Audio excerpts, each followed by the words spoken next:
আসসালামু আলাইকুম এভরিওয়ান, রান্নার ক্যানভাসে নতুন আরো একটি রেসিপিতে সবাইকে ওয়েলকাম করছি। আজকে রেসিপিতে শেয়ার করব ঝটপট কিভাবে চিকেন বিরিয়ানি রান্না করবেন তার একটি রেসিপি।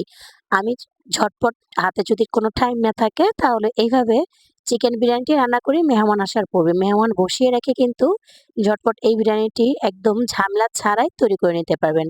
চলুন তাহলে কথা না বাড়িয়ে মূল রেসিপিতে ফিরে যাই। আজকের চিকেন বিরিয়ানিটা রান্না করার জন্য এখানে আমি বোনলেস চিকেন ব্যবহার করেছি। চাইলে কিন্তু এর পরিবর্তে আপনারা সোনালী মুরগি বা পাকিস্তানের মুরগি এখানে নিয়ে নিতে পারেন। তো এখানে নিয়ে নিয়েছি আমি ১.৫ কেজি পরিমাণ মুরগি মাংস। আর মাংসগুলোকে একটু ছোট টুকরো করে কেটে নিয়েছি। আপনাদের পছন্দ অনুসারে ছোট টুকরো করে কেটে নেবেন। তো এখানে মাংসগুলোকে প্রথমে ধুয়ে ভালোভাবে একটা পাত্রে দিয়ে দিয়েছি।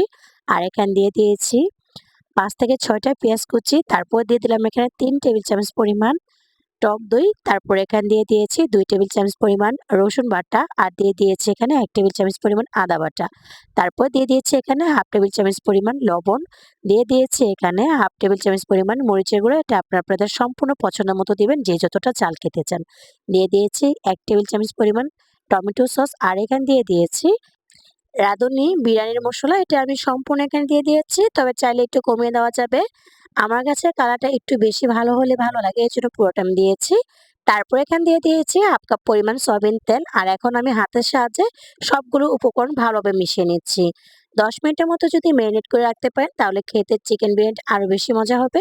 যেহেতু আমার বাসায় মেহমান ছিল আর আমার হাতে টাইমই ছিল না, এজন্য আমি ঝটপট এটাকে মাখিয়ে সাথে কিন্তু চুলায় বসিয়ে দিয়েছি। তো এই তো মাখানো শেষ। আর এখানে আমি হাত ধোয়া জাস্ট অল্প একটু পানি দিচ্ছি। এর মধ্যে কিন্তু এই চিকেনটা রান্না হয়ে যাবে। এখানে আর এক্সট্রা কোনো পানি দেওয়া লাগবে না। এমনিতেই কিন্তু চিকেন থেকেও পানি উঠবে।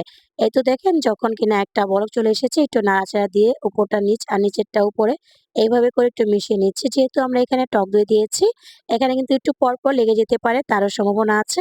এইভাবে করে আমি প্রায় আধা ঘন্টা মতো চিকেনটাকে কষিয়ে সামান্য একটু পানি দিয়ে তারপর ঠিক এরকম মাখা করে সিদ্ধ করে এখন আমি চিকেনটাকে চুলা থেকে নামিয়ে নিব। এখন আমি বিরিয়ানিটা তৈরি করে নিব। এর জন্য একটা পাত্রে আমি দিয়ে দিয়েছি হাফ কাপ পরিমাণ সয়াবিন তেল। সেই সাথে দিয়ে দিয়েছি ৩ টা বড় সাইজের পেঁয়াজ কুচি। আর পেঁয়াজটাকে ভালোভাবে বাদামি করে ভেজে নিতে হবে। অবশ্যই পেঁয়াজটা ভালো করে বাদামি করে ভেজে নিবেন, এতে করে বিরিয়ানির ফ্লেভারটা ভালো আসবে। তো এইভাবে করে আমি ভালো করে বাদামি কালার করে পেঁয়াজটাকে ভেজে নিয়েছি। আর এখানে দিয়ে দিয়েছি ২৫০ গ্রাম থেকে একটু বেশি পোলাও চাল। পুরোপুরি ১ কেজি চাল আমি এখানে দেইনি। তো চালটাকে আমি আগেই ১০ মিনিট আগে ভালোভাবে ধুয়ে তারপর চালনিতে ছেঁকে নিয়েছি, পানিটা ঝরিয়ে নিয়েছি। আর এখন আমি চালটাকে পেঁয়াজের সাথে ভালোভাবে ভেজে নিব। এই পর্যায়ে দিয়ে দিয়েছি ১ টেবিল চামচ পরিমাণ লবণ।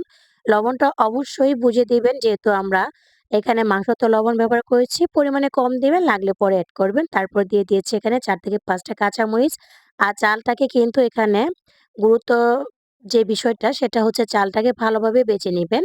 এখানে ভালোভাবে চালটা বেজে নিলে সেক্ষেত্রে বিরিয়ানিটা নরম হবে না। এটা একটা কিন্তু টিপস।